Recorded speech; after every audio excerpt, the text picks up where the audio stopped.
C'est une chose étrange d'entendre parler de la vaillance que la liberté met dans le cœur de ceux qui la défendent.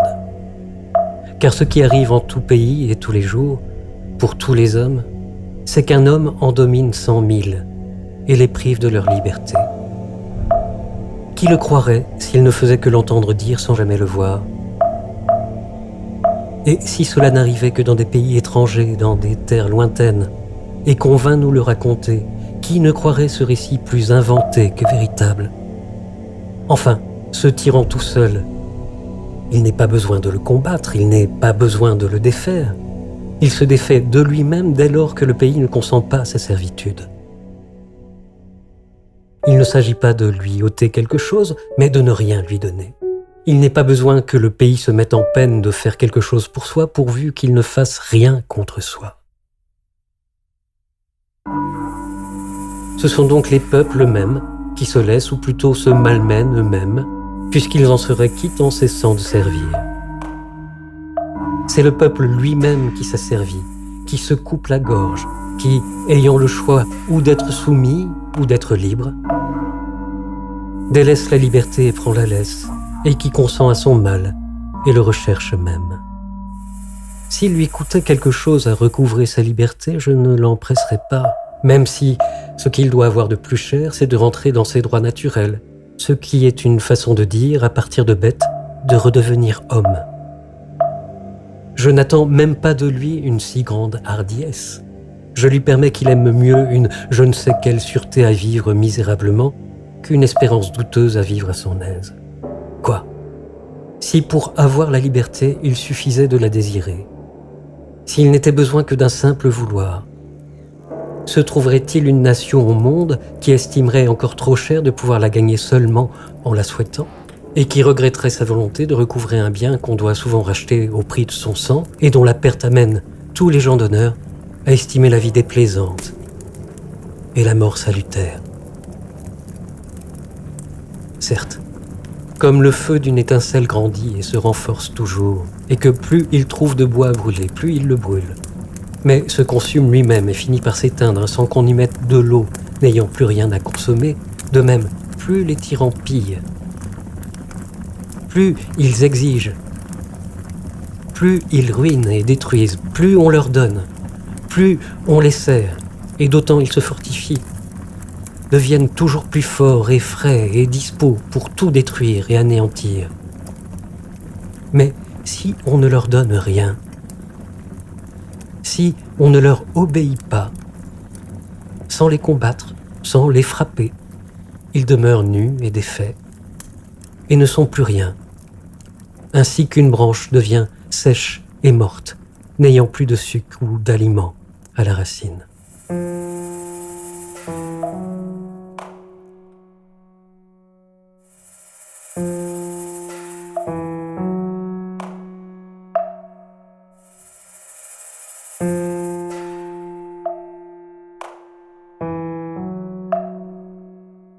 Pour acquérir le bien qu'ils demandent, les hommes hardis ne craignent pas le danger, et les gens avisés ne refusent pas leur peine. Quant aux lâches et aux engourdis, ils ne savent, eux, ni endurer le mal, ni recouvrer le bien qu'ils se contentent de souhaiter. La force d'y prétendre leur est ôtée par leur lâcheté même. Seul leur demeure le désir naturel de le posséder. Ce désir, cette volonté est commune aux sages et aux imprudents, aux courageux et aux lâches, puisque tous souhaitent des choses qui, une fois obtenues, les rendraient heureux et contents. Mais il en est une seule que les hommes, je ne sais pourquoi, n'ont pas le tempérament de désirer.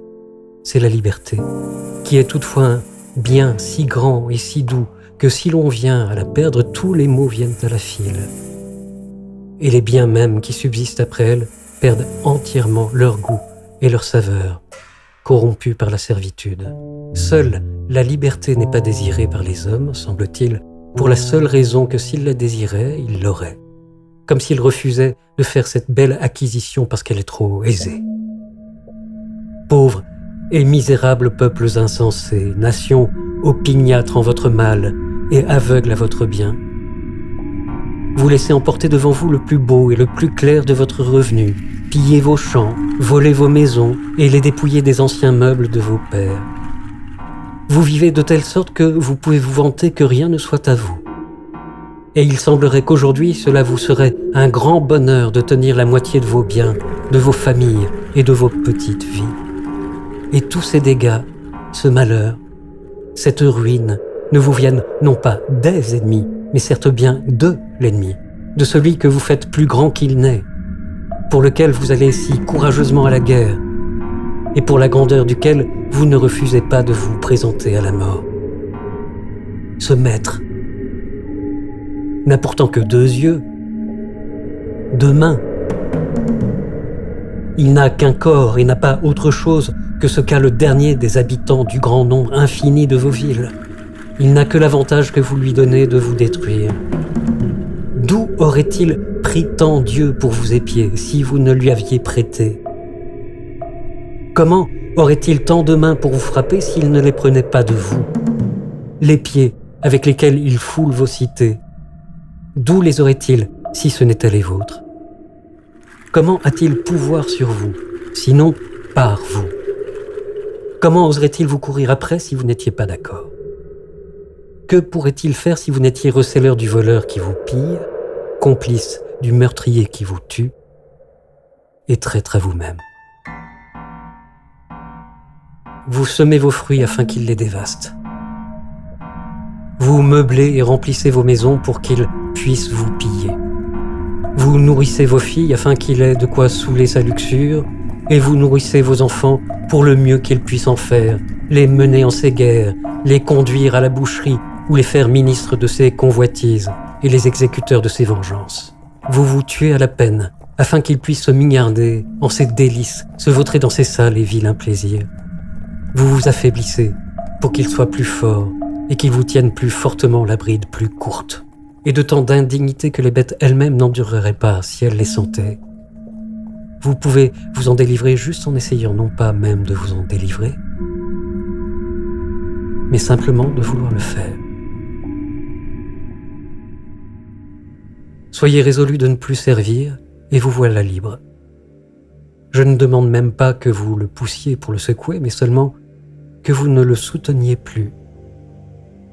Et vous le verrez, comme un grand colosse à qui on a dérobé la base, chuter de son propre poids, et en bas, se briser.